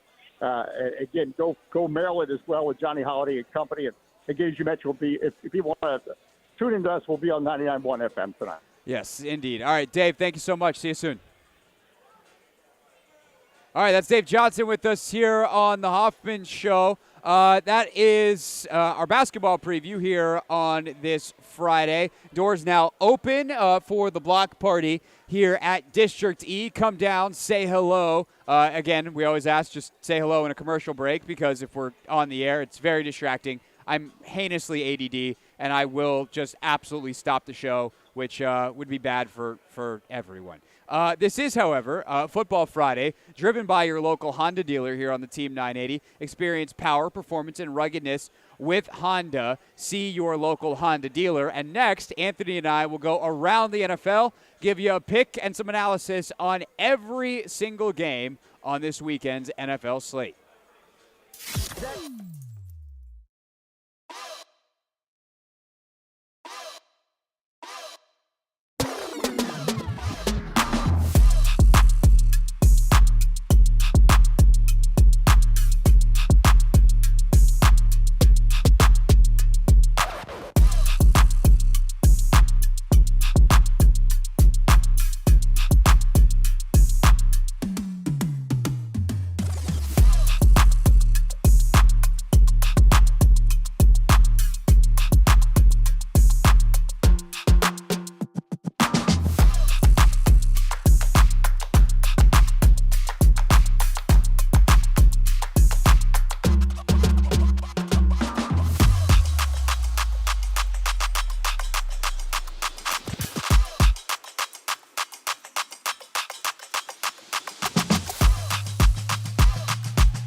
It's the Hoffman Show on the Team 980, always live as well on the free Odyssey app.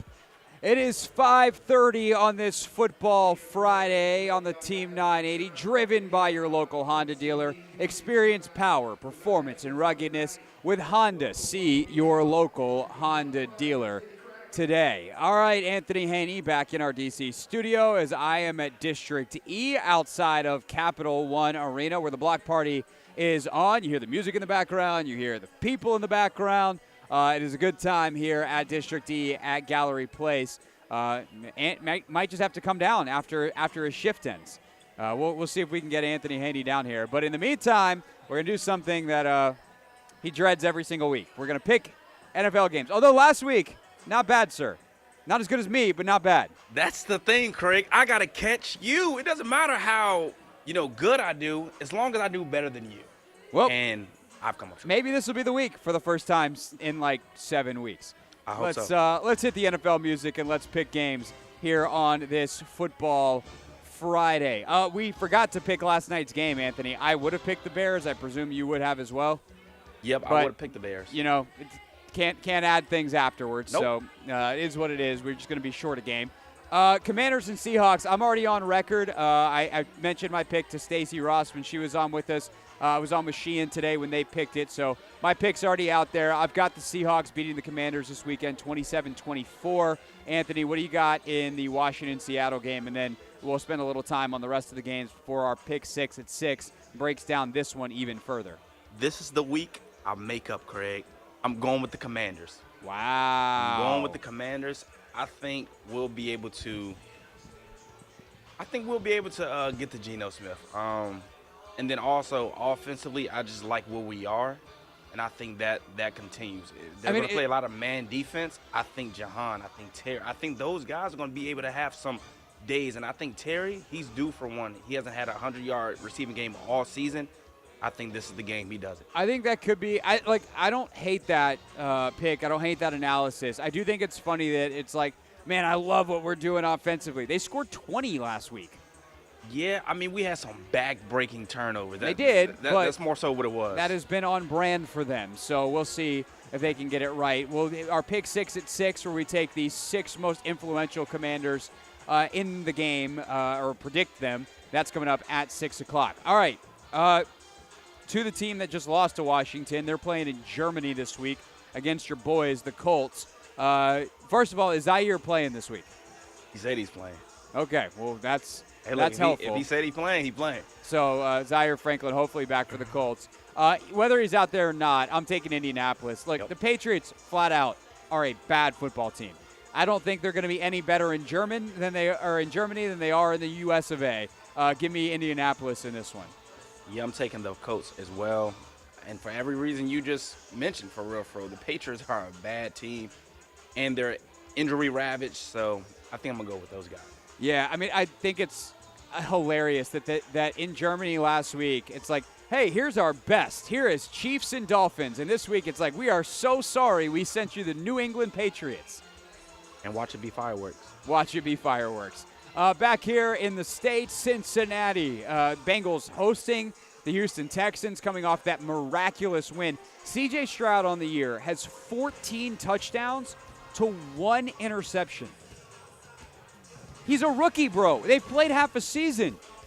How does he have 1 pick? That's crazy. I don't know. I love how he's been playing. Outside of the Panthers game, which they somehow managed to lose, he's looked really good. The offense has looked really good. They will be without Nico Collins, though, on Sunday. But the Bengals also will be without a big receiver in T. Higgins.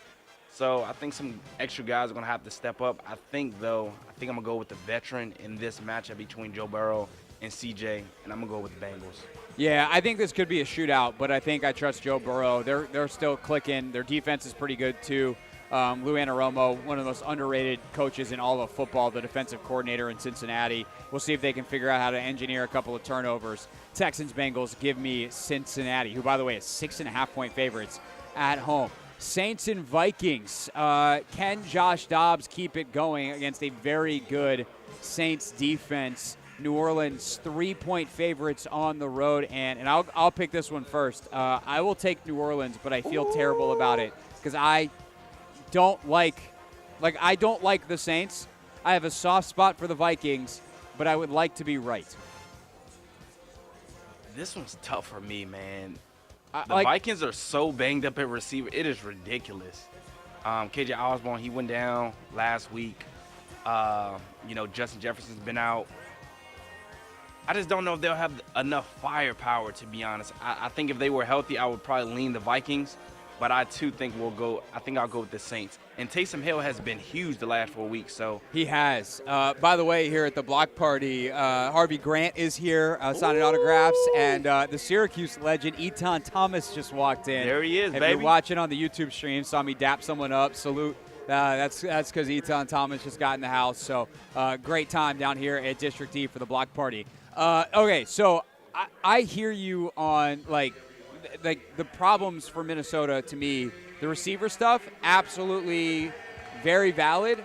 But the bigger problem is, like, Josh Dobbs is still Josh Dobbs. Yeah. And for as great as last season was, or excuse me, last week was, for as remarkable as that was, he's still Joshua Dobbs. Yeah. And so I think against this much better New Orleans defense, like, Minnesota is going to have trouble putting up points. So I will take Minnesota. And by the way, the over-under in this game. I will take New Orleans. Okay, just making sure. The over-under in this game, 40 and a half, which is absolutely disgusting. Yeah. Packers and Steelers, the total in this one's 38 and a half.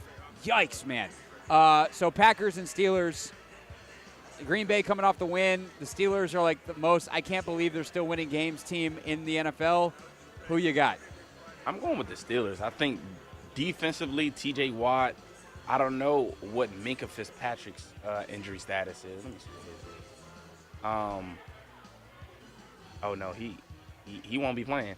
Well, that helps. Yeah, that does help. But I still think it's just going to be too much T.J. Watt for the Packers to overcome, to be honest. And offensively speaking, last week for the Packers, it still did not look good in their win. So I think I'm going to go with the Steelers based on their defense.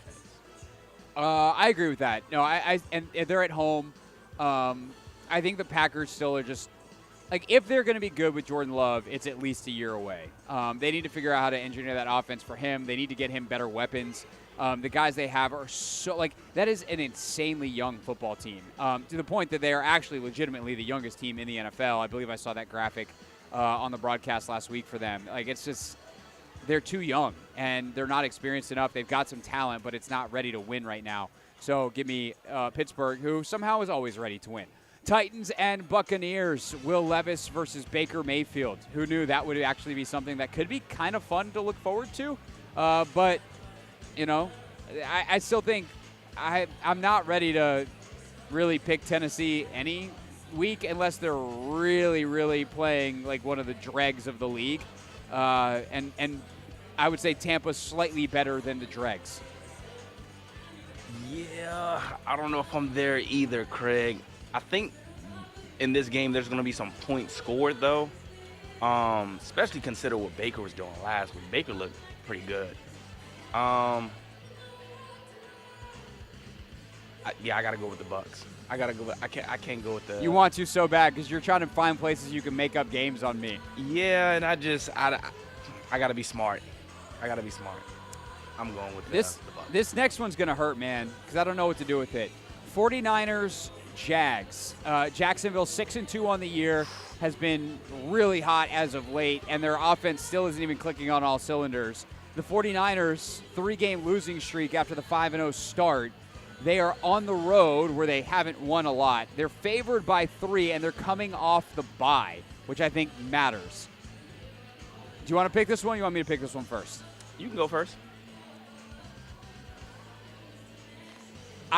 The funny thing is, I've been like the guy pushing both of these teams. Like, I've been the biggest guy on the Jags belong in the prime contenders category. But I picked San Francisco to win the Super Bowl, and I just think San Francisco's better. Give me San Fran. They had a extra week to get healthy. Everyone should be back. Give me San Fran. I mean, I think the Jags are also coming off the bye, aren't they? They are, but like it matters more. Like the Jags were hot and relatively healthy. So the Niners were struggling, needed a reset, and super banged up. The Niners bye is what they needed. The Jags needed to keep playing because they were rolling. I think I'm going to go with the 49ers.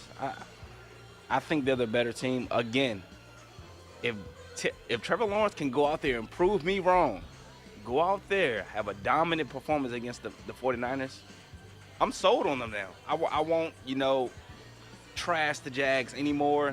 He'll have my heart, and I will root for them the rest of the season. They 100% are going to be prime contenders if they win this game. I don't know what the heck I'm going to do with the 49ers. Hope they turn it around so I can be right 2 years in a row and Super Bowl winner. What? Why did I say that? That seems so self-important. Browns and Ravens in Baltimore. Baltimore coming off the absolute shellacking of Seattle. The Browns beat up the Cardinals last week. 2 different caliber of opponents, but 2 teams that are hot right now. Baltimore favored by 6.5 at home, Anthony. I'm going with the Ravens, man. Same. I'm still not so – I'm not sold on Deshaun, man. Like, he's been in and out of the lineup with the shoulder injury. So I just need to see him, put it together, be a little bit more consistent. And then I'll be able to really buy the Browns. But as good as their defense is, I think the Ravens will still be able to, have their way a little bit. I don't think they'll dominate on the ground as much. But no, definitely not. Yeah, I expect Lamar to put up some numbers. I mean, the problem with the Ravens offensively, if you're a defense, is they're good at everything. They ran for 300 yards last week. If you want to make Lamar beat you, he can. It's just really tough, man. All right, 4 o'clock window on CBS, Falcons and Cardinals. And I'm not going to lie, Anthony, I was ready to just flat out skip over this game and not really talk about it that much. but Kyler's back. And James Conner. And James Conner's back. Like, best player on the field might be one for Arizona. You don't think he's going to be a little rusty? That's what I'm concerned about. I think I'm going to ultimately pick the Falcons. Because every time you count them out, they somehow win a game and then they're back in it, and then they stink for 2 weeks, then they win a game and they're back in it, and then the NFC South is terrible, and then by the end of the season you're like, I don't know. Are the Falcons going to win the division? And then the answer is no. And then eventually the cycle will stop repeating because Arthur Smith is going to get fired. In the meantime, shoot, man, it's just they are the team, I think, in the entire league that is hardest to trust because you look at them and you're like, you have so much talent. Why don't you use it, you nincompoops? Nah, that is a hell of a word right there, you nincompoops. You're welcome. I definitely feel you on that. B. John still, isn't being used the way he should be used. He should be used all the time. You draft him that high and barely use him. He should be getting 25 touches a game minimum. It's a little weird. But I think I'm going to go with the Cardinals here. And Kyler Murray, I trust. That's all I'm going to say. I'm not going with the Falcons, man. They let me down too many times, Craig. I know, but the Cardinals are bad. They are bad. But are the they Falcons are bad here's too. the thing. Are they though? Or was I don't know. Am I getting too caught up in last week, which was a Clayton Tune game, where it's like, oh, well, they didn't have a competent offense. Yeah, no wonder they got beat 27-0. Yeah, with Josh Dobbs, they were a very competitive team. But they still only won 1 game. Yeah, but they weren't easy, games. But the Falcons are 4-5.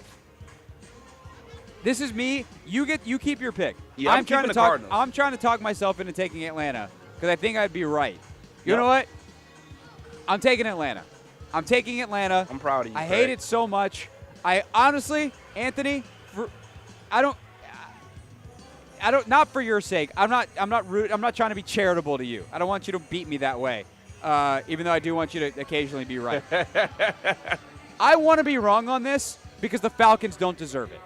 Yes. That's all. That's how I'm going to phrase that. I agree. The Falcons don't deserve to win, but they're probably going to, so I'm picking them. The best game of the 4 o'clock window is in Los Angeles. Lions and Chargers. This is a phenomenal test for both teams. The Chargers are way better than their 4-4 record. They have lost close games to good teams. We talk about it every single week. Meanwhile, the Lions, coming off the bye, 6-2. They've been rolling. This is the kind of game the Chargers have lost, is a close one to a good team. I think the Lions are legit. I also happen to think the Chargers are not legit in terms of, like, they're not prime contender, but I kind of think they're in that, they might actually belong in that next tier. They win this, it's going to be real easy to put them there. Kind of that puncher's chance tier, not kind of, that puncher's chance tier. I just don't know if they're going to win it. They've been playing so well. I'm not hate helping it. Here, Craig. Give me the Lions. Dang it! I wanted you to take the Chargers. I'm going with the Lions. I think at the NFL trade deadline, I think the Chargers should have gotten another receiver. Like, without Mike Williams opposite of Keenan, the passing attack has not been the same. Austin Eckler also seems to – he's not the Austin Eckler we've seen the last 4 or 5 years. No, so not even close, which is hilarious because he wanted, like, the NFL's biggest running back contract. And you're like, this is why you don't get it. Exactly. Sorry, buddy. So I don't know. I think I'm going to go with the Lions here. I just don't think the Chargers have just enough. I think they're missing a piece. Sometimes you make picks and you're like, which would I feel less dumb about if I was wrong? And this is tough because I see a pretty clear path for the Chargers to win. Mm-hmm. They've been playing very well. They're at home. Can they just keep it rolling? I'm going to go no. Lions, by the way, 3-1 on the road on the year, looking to get to 4-1. Giants, they are 2-7 and starting Tommy DeVito. They are at the Cowboys. 1, 2, 3, Cowboys. Oh my gosh! How many points do you think they're going to lose by? Well, the spread is 17, which is about the biggest spread. Actually, honestly, I need to look this up. Biggest spreads in NFL history. This can't be the biggest one. It's definitely not the biggest one, but that's one of the biggest ones I've ever seen. The biggest one ever that I'm seeing is Broncos-Jags, Week 6 of 2013. Good gracious. Broncos were 28-point favorites. 20. This one, Peyton Manning was at quarterback. Yes. 28 is that's 4 scores. The Jags did cover. It was 35-19. There's minus 27. Let's see. The 10th biggest all time is somewhere around 20 points. So this is one of the 15 to 20 biggest spreads of all time. Yeah, and I would definitely take it. I would not pick the Cow. Actually, I don't know, man. I would probably not bet this game because really? I would not. 17 is such a ridiculous number. 20. We've seen a ridiculous number. 4 but scores. The Cowboys have done a good job this year of absolutely killing bad teams. They will absolutely unload on a New York Jets earlier this year, right? That was the game that they just went nuts. Zach Wilson. And then the Patriots game, they went crazy. They had 2 pick sixes. So they're very capable of unloading, but 17, man, is a freaking massive number, so I probably wouldn't bet it. If I had to pick a side, though, I'd probably actually pick Dallas, which is nuts. Imagine, hey, you're going to start the game down 17-0, but you're going to win, and it's going to be fine. Wow. That's basically what we're saying here. Yeah, basically. All right, Jets and Raiders, Sunday Night Football. Raiders favored by 1 at home at Allegiant Stadium. You get to go first here. I think I'm going to go with the Jets, actually. Wow. I know there's been a lot that's been said in the New York media and made about, Robert Saleh's comments. Or lack thereof. I plead the fifth. I just think their defense is going to, step up and rise to the occasion. Aiden O'Connell has looked pretty good to me. I really like him out there, but I think the Jets defense will be the X factor in this game. I don't. I think the fact that Zach Wilson stinks is the X factor in this game. I think the Raiders are talented and they have belief now with Josh McDaniels gone. When you go out and do what you did to the Giants last week, I know their quarterback situation is a mess, but they smashed them. And Max Crosby is going to eat Zach Wilson for breakfast, lunch, and dinner. Give me Vegas. I think they're going to run the ball, though. They're not dropping Zach back so many times. If they stop the run, or if the Raiders get out to a quick start, it might get ugly. Saquon had a decent game last week. It didn't matter. They still won 30-6. Good gracious. Bills, Broncos, Monday Night Football. Do you think ESPN has regret over this one? Bills 5-4. They're 4-1 at home though. I'll take them because I think the Broncos are just not very good. Yeah, I'm gonna go with the Bills as well. And this is a must-win for those guys because what are they sitting at 5-4? Yeah. Yeah, a must-win. Must win. All right, so we're live here at District E. Block Party is on. Someone made us, Anthony, check this out. On the and YouTube can see this. Anthony, check this hat someone made us. Oh, snap, that thing heat. It's like a Wizards, like it's kind of graffiti style. I like the DC. They have a graffiti. Oh, that's what it is. There's a graffiti hat station. So you can come get your own hat made that looks like this, except for it won't be Team 980. They can put whatever you want on it. That's super dope. I might have to take this home and there you go. He's got a Bullets hat on right over here. I'm going to have to take this and find a way to hang it in the home studio. That's sweet. Do they just have hats over there and you can Yes, they have like these Wizards. It's got like a Wizard shell underneath, although they might have used a pattern for that. But it's like a white hat, and then they graffiti it however you want. Yeah, that's nice. I like that. So whether we hang this in the studio where you are or whether I hang this in the home studio, I got to figure out how to get that on camera. Oh, never mind. Producer Chris, that's here on site. That's his. Yeah, I mean, I would love one for my home studio. We'll have to figure out how to get another one because I was about ready to steal Chris's hat. Whoops. It's a Football Friday presented by your local Honda dealer, driven by your local Honda dealer even, here on the Team 980. Experience power, performance, and ruggedness with Honda. See your local Honda dealer today. We got 30 minutes left in the show as Maryland basketball is on the way tonight. Of course, the Wizards will be over on 99.1. Caps are on 106.7 The Fan tonight. So we got all kinds of live play-by-play action all throughout the DMV on our family of stations. And we are live for another 30 minutes here at District E at the Block Party. And coming up next, it is our Pick 6 at 6. Which 6 Commanders will have a biggest impact on the Seahawks game on Sunday? That's next. It's the Hoffman Show. Team 980, always live and streaming on YouTube at the Team 980. The Washington Wizards play.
Hoffman Show on the Team 980. We are always live as well on the free Odyssey app, streaming live on YouTube at the Team 980. I am live at District E, Gallery Place, Capital One Arena. Wizards and Hornets tonight in the NBA's in-season tournament, Game 2 for Washington. They lost their opener to Miami, but a great chance to get on the scoreboard tonight, if you will, against a Hornets team they beat on Wednesday. The play-by-play will be on Bloomberg 99.1 at the top of the hour. We have Maryland basketball for you at the bottom of the hour here on the Team 980. Right now, though, it is time on a Football Friday driven by your local Honda dealer. Experience power, performance, and ruggedness with Honda. See your local Honda dealer for our Pick 6.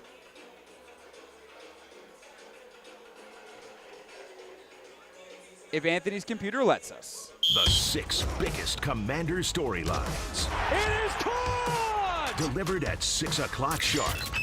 It's the Pick 6 at 6. I'm going to be their biggest and harshest critic, but I'm also their #1 fan. All right, Sir Haney, I believe it is your week to pick first. Yes, your week to pick first.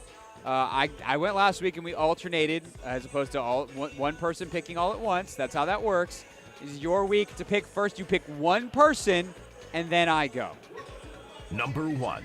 Number 1, Mr. Craig Hoffman. I'm starting out with Percy Butler. I feel as though that's a great call. This is what you mentioned earlier. You know him about limiting the big play, and we've seen time and time again Percy as the last line of defense. Sometimes, he's given up some big plays. You know, he missed some tackles. He's been out of position. So I just feel as though if we're going to go out here, we're going to beat the Seahawks, and he's the last line of defense, he has to, one, make sure he makes the tackles, then also just not let anybody get behind him. So I'm going with Percy Butler as a huge instrumental piece for us to win this game. Actually, go ahead and hit number 2 for me, and I'll expand on that. Number 2. I'm going to say Emmanuel Forbes is number 2, and for the same exact reason. So Emmanuel Forbes was awesome last week. PFF had him as their third-ranked corner. He had a 93 grade on the week, I believe, or 93 in coverage, 90 overall. Like, he was great. But what happens this week if he gets matched up with DK Metcalf? Because if I'm Seattle, I am hunting that matchup, and I'm showing DK a whole bunch of A.J. Brown tape. Here's the dirty secret, though. DK's not as good as A.J. Brown. And while he is as big, and there is, I would want that matchup if I was Seattle, can Forbes compete to, A, use some of those ball skills and get an interception? Can you position yourself well? At least be there to make a PBU. Or I think there's a chance he draws some offensive pass interference calls because DK is not quite as subtle as A.J. Brown is when it comes to pushing off and creating the separation in a way that looks natural and doesn't get flagged. So that is one situation where that happens. I think it is also feasible that they put him on Tyler Lockett. And this is where things get a little funky, right? How do you match it up? BSJ is probably your best matchup against DK. Fuller, then what do you do with him? You put him on Lockett. The speed maybe worries me a little bit, so maybe Forbes there. But then, is Fuller playing the slot all of a sudden? How do you match it up man on man, or you do it by position? So there is a ton of different potential matchups to worry about here. But I think Forbes kind of holds the key. Or do you not play Forbes that much this week and you put Danny Johnson in the slot on Jackson Smith and Jigba and play those other two guys outside? So I think Emmanuel Forbes could have a huge role this week. There's also a chance he doesn't play very much. And we're talking about Danny Johnson and what he did on Monday. But that's my number 2, Emmanuel Forbes, because of the potential big plays that you talked about as well. You know, the safeties have to be awesome. They're so critical this weekend. But obviously your corners can do a lot of prevention as well. And they could get caught in certain situations where they don't have safety help. And how do they handle that? Number 3. Number 3 might surprise you, Craig. I don't know if we've even, mentioned him this season in our Pick 6, but I'm going to go Logan Thomas. And I say Logan Thomas because Seattle is going to play a decent amount of man defense, and I like him against Jamal Adams. I like him against Quandre Diggs or even Bobby Wagner. I just feel as though he's a matchup problem for all 3 of those guys, and I think he can definitely help Sam in terms of, winning quick and getting the ball out. No, that's definitely true. Also, they've been using him in protection, and he's been pretty freaking good the last couple weeks as a pass protector. There's going to be times where you have to man up as a tight end and block a defensive end, and can you do it? And this week it's going to be a little bit different body type because they play that 3-4 look. And so, yeah, it's going to be pretty important to make sure that they are on point with everything Logan Thomas has got to do. I do agree with you, though, as a pass catcher is probably the biggest role for him this week. Can you be that quick outlet for Sam against pressure? Can you beat their linebackers? Because their corners are good, and their corners are dangerous. You don't want to throw outside more than you have to. That said, number four is Terry McLaurin for me. This mantra is more thought of in the NBA than it is in the NFL, but I'm going to carry it over. Your stars win games for you on the road. At home, role players step up. They feed off the crowd. They play a little bit better. They're comfortable. On the road, you need your stars to ball the bleep out.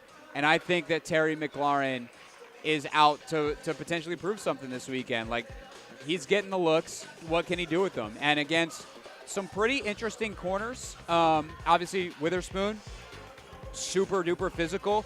What happens when he gets up in Terry's face? Like we saw earlier this year. God, who was it? There was a rookie that got real mouthy with him, and he was like, enough of this.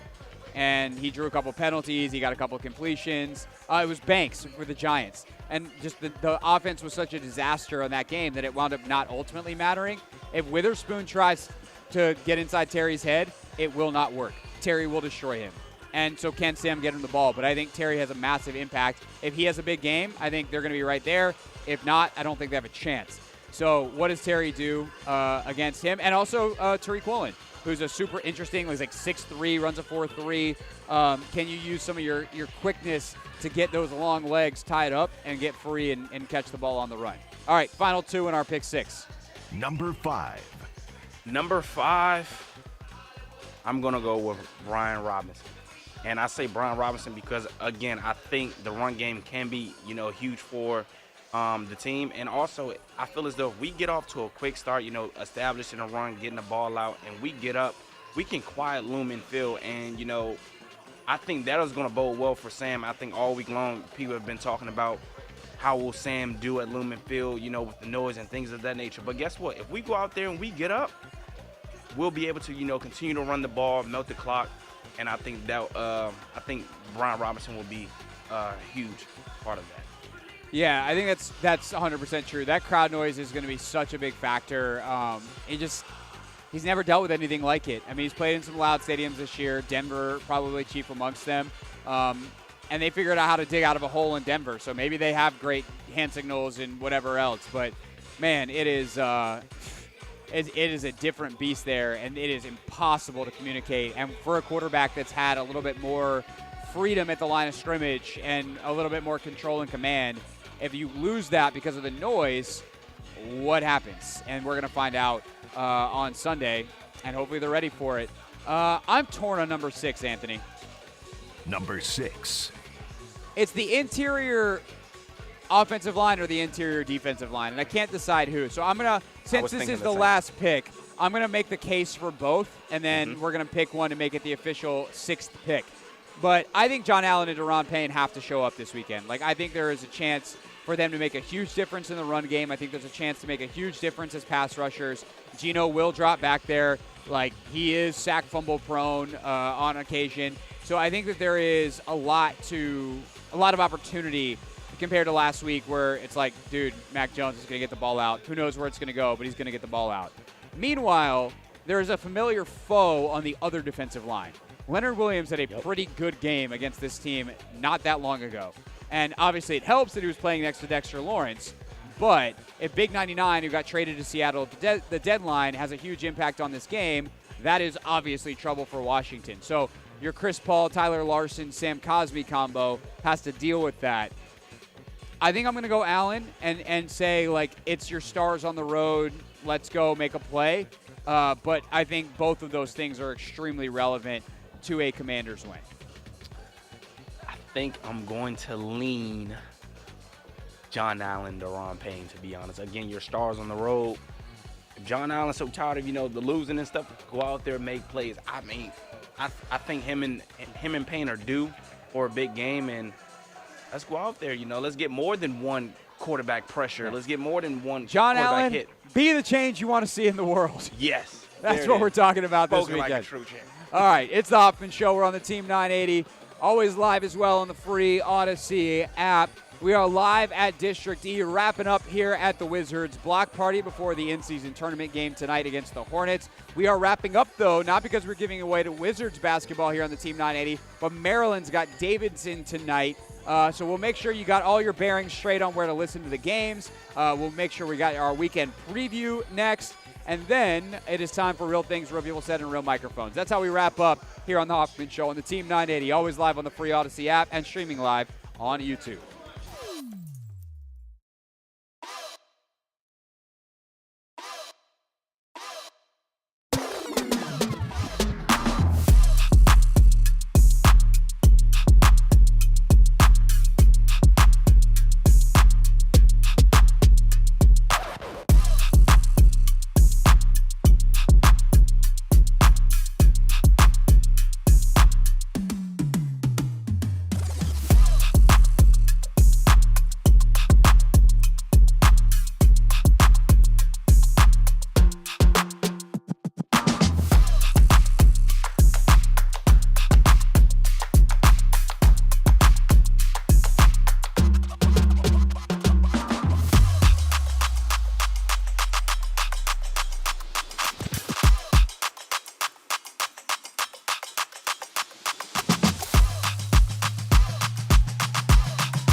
God. It's Friday on the Hoffman Show on the Team 980, always live as well on the free Odyssey app.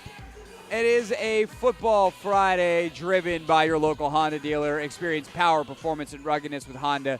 See your local Honda dealer. Anthony, quick version of the weekend preview. Just to say, we're going to say, or get a chance to watch two legends one more time in a sport that I'm obviously a big fan of and have worked in, and that is in soccer, football, proper football, specifically NWSL, women's football. Megan Rapinoe and Ali Krieger play for against each other, Gotham versus OL Reign for the title this weekend. Game is tomorrow. It's on CBS. It is going to be fantastic soccer. Two really good teams. One in OL Reign that kind of expects to be here. One in Gotham, run by my friend Yael Averbuch, the general manager, or Yael Averbuch West, who used to be a Washington Spirit player and has done a tremendous job taking that team from the bottom of the table to the top. So very excited to watch that tomorrow. Should be a blast, and get to see Ali, who's a DMV legend from here in Virginia, play for Gotham one last time as a professional, and obviously Megan Rapinoe, who needs no introduction, playing for OL Reign on the other side. So looking forward to that this weekend. Some good college football this weekend. Obviously first weekend with no baseball, but plenty of stuff going on. And then next weekend, a Formula One in Vegas. So looking forward to that already a week from right